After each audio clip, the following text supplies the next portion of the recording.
It's been a pretty nice way to start off the work week weather-wise, at least this 23rd day of October. And, 70s for days, close to 80 by the end of your 7-day. Not going to be heartbroken to read you that forecast in a few moments. A lot of news to cover tonight, however, before we go out on that good note. A standoff in the viewing area last night that lasted for hours and hours. Many shots fired at officials and tear gas before the suspect was finally apprehended and placed in the Big Sandy. I will pick up where I left off on Friday with the rest of the grand jury indictments in Johnson County that were released last week. And I will as well have some other news to speak of and some good news tonight coming from Paintsville Independent Schools. The governor's office, via Rocky Atkins, bringing a big check today. A groundbreaking project that they are undertaking in that school system that they hope will very well serve the region, not just students, but adults as well. And I'll fill you in on all that in just a few moments. I've got a great deal of other news, of course, to pass along to you. So let's go ahead and get right to it. I do want to say that I did learn today, after coming into the office, that there was a fatal auto accident in neighboring Morgan County. Since I saw you last, it was actually Friday morning when the accident took place, but reports coming out that evening confirming that 53-year-old Dawn Lee Canales was driving a 2005 GMC Envoy on 460 near the intersection of Paul Road. It was a single car crash that resulted in Dawn Lee's passing. The accident remains under investigation at this time. That's all the details that we have. Before we get to our top headlines thereafter, funeral services have since been set for our beloved Jimmy Allen, who passed away, as I told you, last week on Friday morning. And out of respect of Jimmy Allen's passing, the McGoffin County Senior Citizen Center will be closed tomorrow for his funeral. No services, Meals on Wheels or otherwise, will be provided. They plan on attending services and encourage all seniors to do so who can.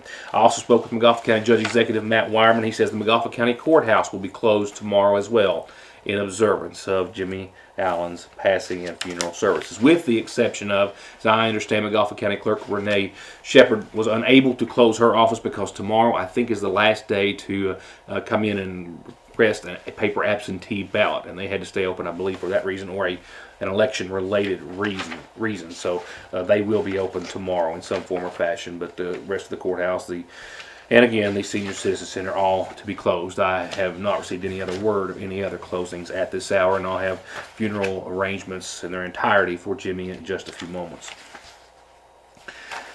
Last night, a welfare check turned into a standoff for hours, from 8:30 till 4:30 this morning in Louisa. Finally, the suspect was apprehended after hours of waiting and attempts to get him out, and tear gas was the ultimate move that was what enabled authorities to arrest, ultimately, 61-year-old William Hickman, who fired upon them numerous times.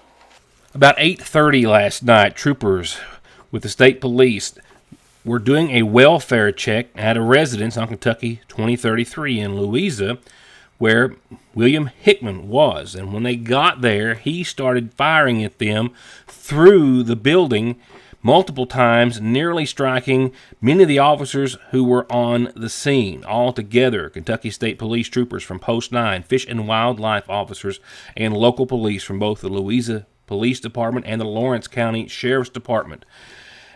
And due to the serious risk to them all and the general public, officers just cordoned off the area, made a perimeter around the residence, and started issuing verbal commands to try to get Hickman to come out and surrender, all of which he ignored, continuing to fire rounds from weapons at law enforcement until the Kentucky State Police SR team arrived, responded, deployed tear gas, ultimately allowing officers to apprehend 61-year-old Hickman and take him to the Big Sandy Regional Detention Center at about 4:30, all those hours later, where he remains charged with, so far I believe, at least multiple counts of wanton endangerment in the first degree of a police officer. In an unrelated case, Big Sandy jail records where he is now lodged, as I said, show that he was actually arrested just last Sunday on reckless driving, third offense driving under the influence, and no seatbelt. Exciting news from Paintsville Independent Schools in a few moments. In a few seconds, when I come back, we'll go to the rest of the indictments returned last week by the Johnson County Grand Jury. Someone dies in the U.S. every 7 minutes from an overdose, and over half of the population gets or takes pills from a friend or a relative. And about 46 million and counting are exposed to narcotics in their drinking water. So don't toss them, flush them, or leave them lying around. Safely dispose of your unneeded meds anytime at Parkway Pharmacy, where you can always talk to a pharmacist when you need one.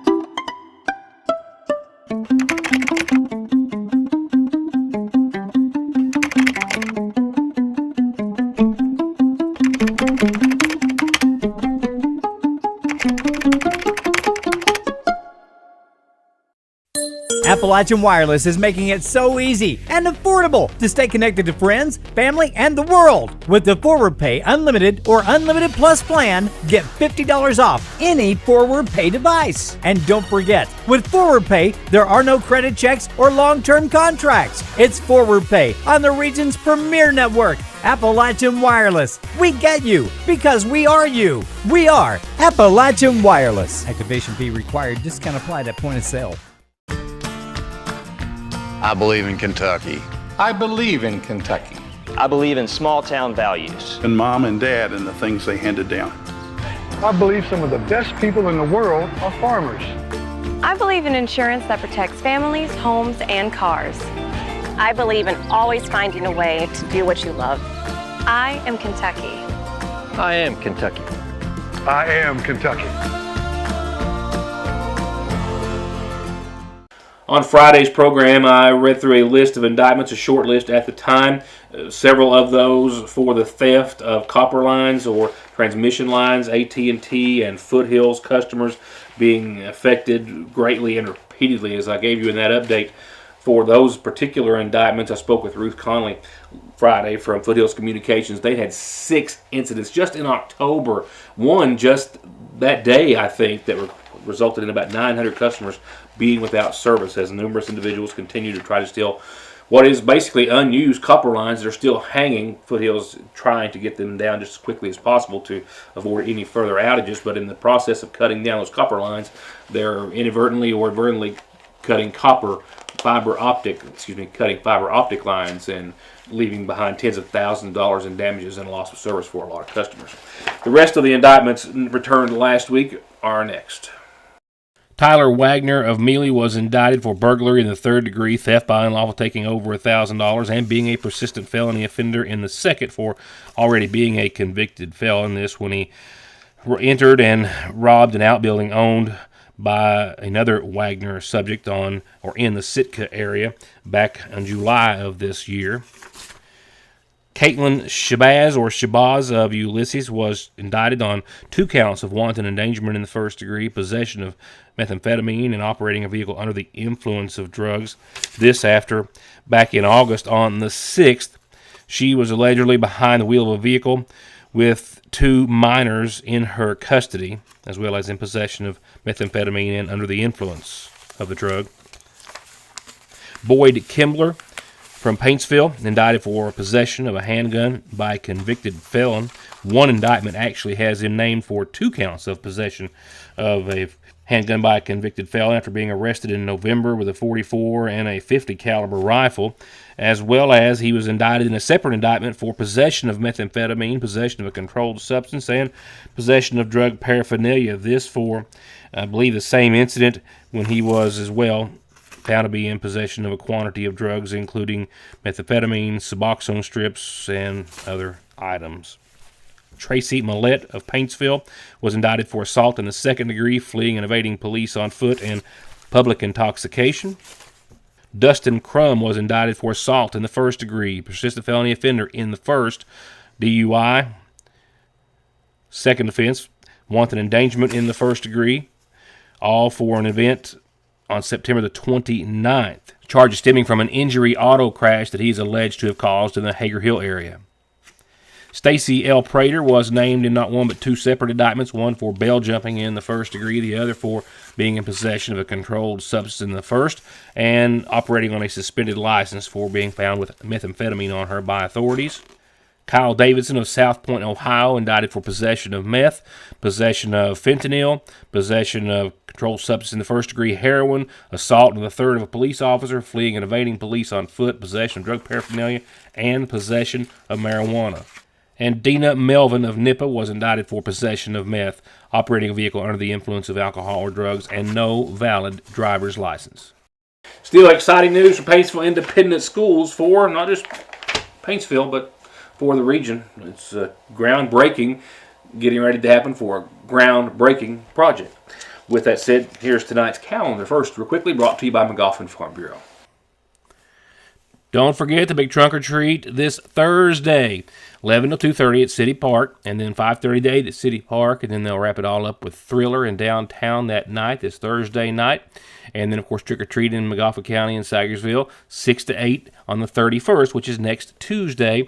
The Pink Ribbon Fiesta Ladies for Breast Cancer Survivors is this Thursday. If you haven't registered and plan on doing so, call tomorrow, 349-3216. And a couple of other Halloween time-related events. The Sagersville Free Will Baptist Church is having Trunk or Treat October the 27th. That is this Friday, 6 to 8. Come out for tons of fun, loads of candy. And this one from First Community Baptist on Route 40, Saturday, 5 till 7. Trunk or Treat there as well. So a lot of folks trying to make sure that the kids have a great time this season. And don't forget, Christmas in November is November the 3rd and the 4th, and you've got just a couple of days to register to be a vendor at it, calling Janice or Sherry at the numbers on your screen, and we'll remind you more about the actual event itself when it gets a bit closer. But vendors or potential vendors, give them a call. And potential calendar customers, members, whatever. That's not a good segue. But if you want a calendar announcement on the show, this is how you get it there. And that, of course, includes birthdays and anniversaries as well. And as we have to do almost nightly, funeral services brought to you by the McGoffin County Funeral Home. Services were actually held earlier today for 52-year-old Billy Arlie Howard of Falcon, who passed away Friday, the son of the late Lonnie and Glenda Williams Howard. He's survived by his daughters Cheyenne and Carly and his brother Bobby. Again, services were held earlier today in his honor. And services will take place tomorrow for our beloved James Edward Jimmy Allen, who at the age of 93 passed away this past Friday. The son of the late Alex and Thelma Flint Allen, he's survived by his daughters Alice Lynn and Nina Gale Allen. And Jimmy is preceded in death by his wife Beulah Talby Allen and his sister Barbara Gale Allen Jasper. Services start tomorrow at 1 from the Sagersville First Baptist Church in Dixie. Friends can call on the church this evening and prior to services tomorrow for visitation.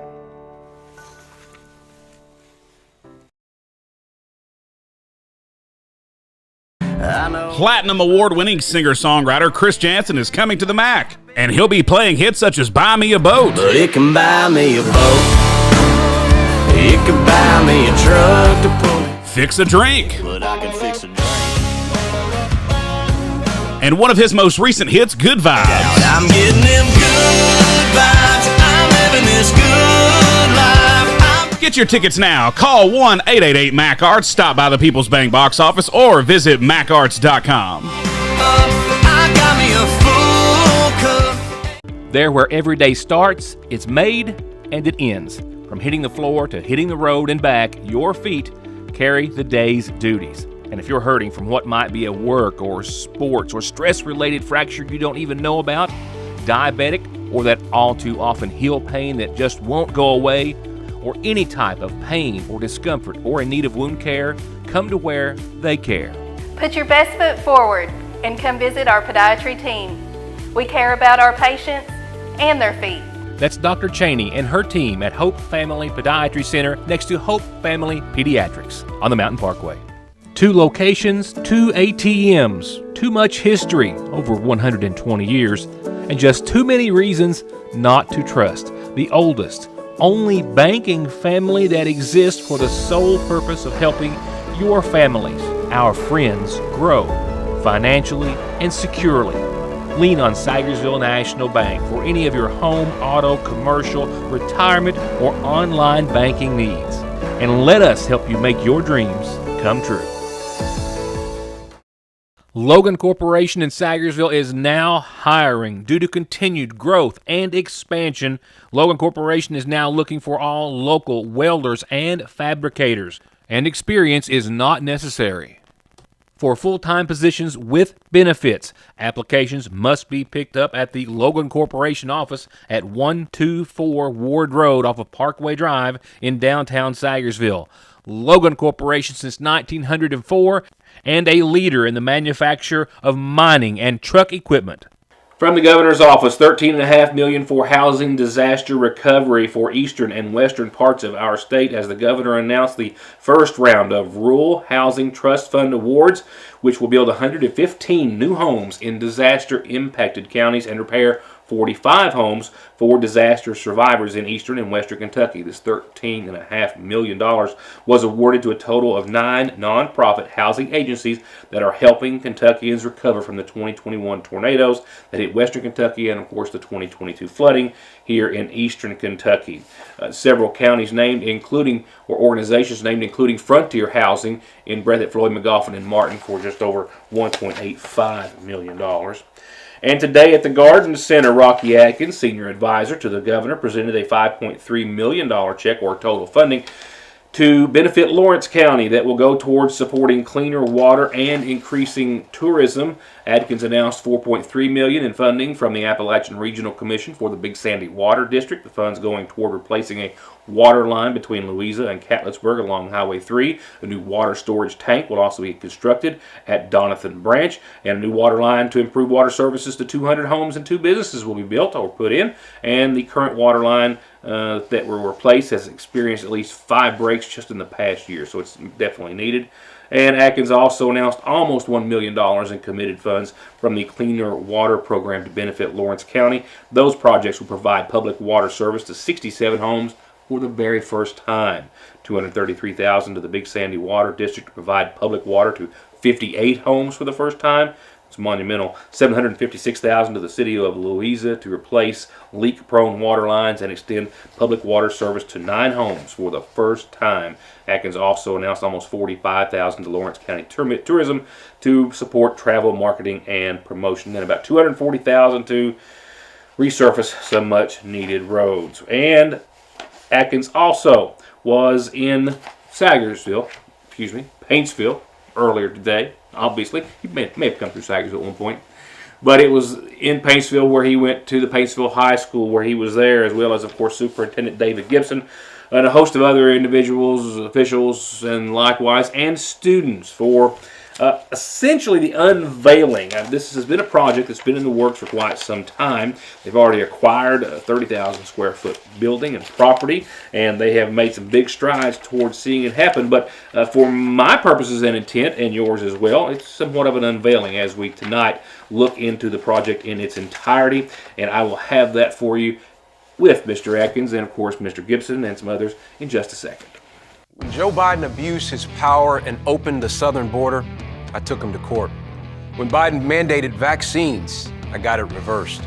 When Biden drove up the price of new cars and gas at the pump, I rallied a dozen state governments to block him. Now the Washington liberals want to change our country for the worse. As your governor, I will fight them every day. Andy Beshear, you never will. I'm Daniel Cameron, and I put Kentucky first, even when it's hard.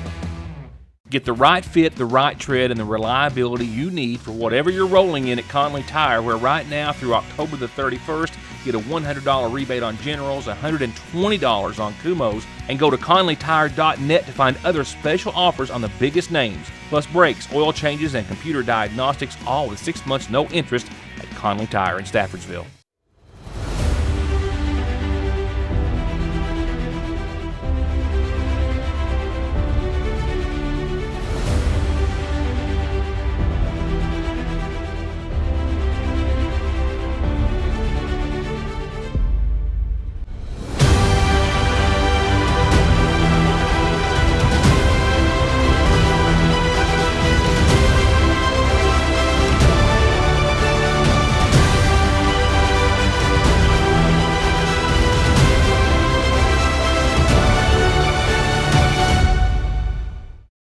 Paintsville Schools has set and have thus far met some very big goals set by themselves in the Paintsville school system and district.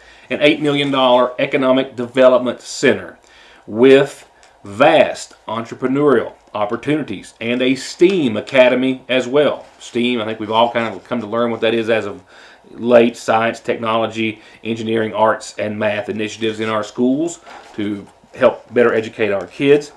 This new $8 million structure, complex if you will, opportunity, will have with it services for students and adults in Paintsville and the region. And today, Rocky Atkins brought a $1.5 million piece of that puzzle. Our goal is to develop the first true economic development center that is run and operated by a K-12 system in Eastern Kentucky. We feel like the grassroots approach to helping our economic problems is best done in the public education setting. We were able to purchase a building on Main Street, a 30,000 square foot building. We're going to renovate that into basically a STEAM academy / economic development center. STEAM being science, technology, engineering, arts, and math. The economic side is going to be for adults, for businesses, which is going to be a business recruitment center. Our fiscal court, city hall, regional representatives, senators can use it to bring business into Eastern Kentucky. Paintsville is exactly right, almost exactly in the middle of the US 23 corridor, about an hour from everybody. So we hope to make Paintsville Independent Schools the hub of economic development for the region. It'll benefit our students in creating new pathways for them to go on to post-secondary. It'll benefit the city of Paintsville, it'll benefit Johnson County, and hopefully it'll be benefiting all of Eastern Kentucky. We hope with the success of this program that we can take this and go to other areas of Appalachia and use this same approach in those areas as well. To be here today and to announce a vision for this community and our region, for you to be the leaders in helping us diversify our economy and helping us create that workforce for the future and helping us, Judge, be in a position to compete for those industries and businesses to come here, because we can look them in the eye and say, we can train that workforce that you need here in this community, and we can do it at the STEAM Academy, at Paintsville, at the school district, and you all need to be proud of that. This is your future. This is your hope, and this is your opportunity. This is about rebuilding an economy to bring prosperity once again. This is about that the only time anybody should ever have to leave Eastern Kentucky, a place that I love with all of my heart, is because they want to leave, not because they have to leave. We're talking about a region that helped build America, that mined the coal, that produced the energy to create the Industrial Revolution, which produced the strongest middle class ever known to the world. A region called Eastern Kentucky that mined the coal to help power us through 2 world wars. And a region where the workforce broke its back to help support this country, to help build the strongest economy that's ever been known in the world. Superintendent Gibson, I stand here today as the senior advisor of this governor, but much more than that. I stand here as a resident of Eastern Kentucky. I stand here as someone that gets up every day with every passion in my heart and every fiber in my body to do all we can to make sure that our region and our communities are competitive again. And we are the place where people locate, because we know that we've got the greatest workforce in the world right here in these hills and mountains of Eastern Kentucky. So for this region that helped build America, it's time for America to help build this region back, to bring hope and opportunity to each one of you in this gymnasium today. Plans right now call for an entrepreneurial thinking lab, a research technology, drone, aero, pilot license, cyber security facet as well, recording studio, media research opportunities, common space for collaboration, a school store, coffee shop, a career incubator, an entrepreneurial center. for presentations and meetings and science, computer lab, engineering, math, solar technologies as well, not left out, medical technology, leadership offices, and the list goes on. And helping make that list a reality was another $1.5 million today, which, as you heard Gibson say, brings them to 4 out of the 8 needed $1 million, with some pretty good confidence that they will be able to obtain the other half of the funding as the project progresses. With Gibson telling me that Paintsville Independent Schools have pledged to fund this entire project without any increased taxes. Paintsville Independent Schools has the 10th highest school tax in the state of Kentucky. So one of our goals is to, through grants and state appropriation, fund this facility. Our projected budget is $8 million, and in the 22 General Assembly, we were able to get 2.5 from the General Assembly to develop this program. Today's event is to get an additional 1.5, add to that total. So we're currently sitting at halfway, a little over halfway. And we hope with the next General Assembly and 2 other grants that we're working on, we hope that we're able to fund this completely independent of local tax revenue. With an official groundbreaking hopefully taking place before the end of this year, with a completion date of 1 to 1.5 years from then. More news right after this. It's in the air and it's on the calendar. Fall is here and the seasonal shop is filled with new clothes for the season. New arrivals from Charlie Page, Mud Pie, Royce, and more. And the new shoes are some of their favorites that they've ever had. And beautiful t-shirts and sweatshirts for every occasion and season, plus new shirts for all the Wildcat fans, the Montgomery County Hornet fans, teachers, football mamas, and more. And fellas, they didn't leave us out either. After many requests, they have brought back the fan favorite turn rows, shirts, and hoodies, and they've got a large selection of Ridge and Holler. And if you need a little self-pampering, their new selection of spa gifts are the perfect gift idea or a treat for yourself. Fall and Halloween decor on the floor right now. It's gorgeous, and Christmas is coming through the door right now, all at the seasonal shop. The reassurance of getting your medications and over-the-counter needs at Sagersville's oldest and most trusted pharmacy, the convenience of curbside pickup and call-ahead service, and the fact that you can walk in, order to go, or sit down and get gourmet quality hot fudge brownies, nachos, shakes, coffees, hot dogs with homemade sauce, desserts, and more makes it more than your hometown good neighbor pharmacy. It's a destination in downtown Sagersville, Frazier's Prater Drugstore. It doesn't get any sweeter than that.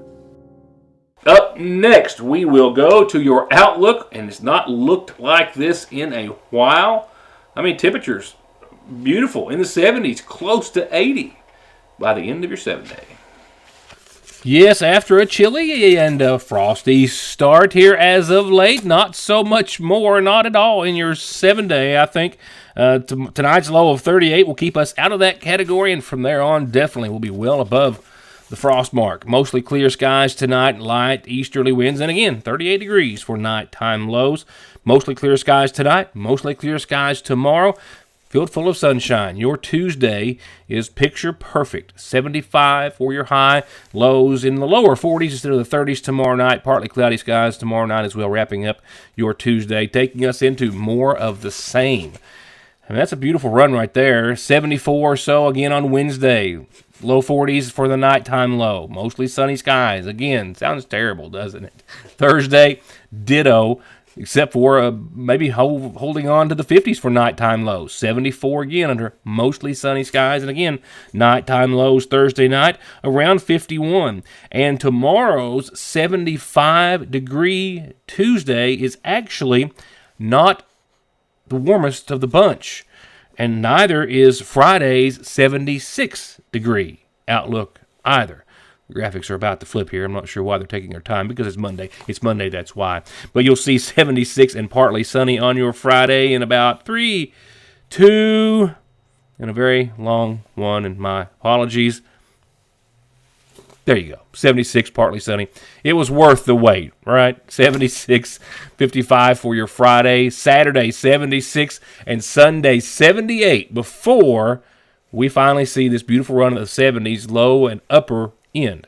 Monday of next week, this time, partly cloudy skies, 67, and a 30% chance of showers. Yeah, there is a slight chance of some showers over the course of your weekend, but look at that. 76 Saturday, 78 Sunday, partly sunny both days, and only a very slight chance of some showers that I'm just really not even worried about at this time, and I'm hoping that that timeline will hold true through the rest of this week and your weekend, because that is certainly some beautiful fall weather, and that's going to, just about get us to the end of November right there, ladies and gentlemen. Monday, the next to last day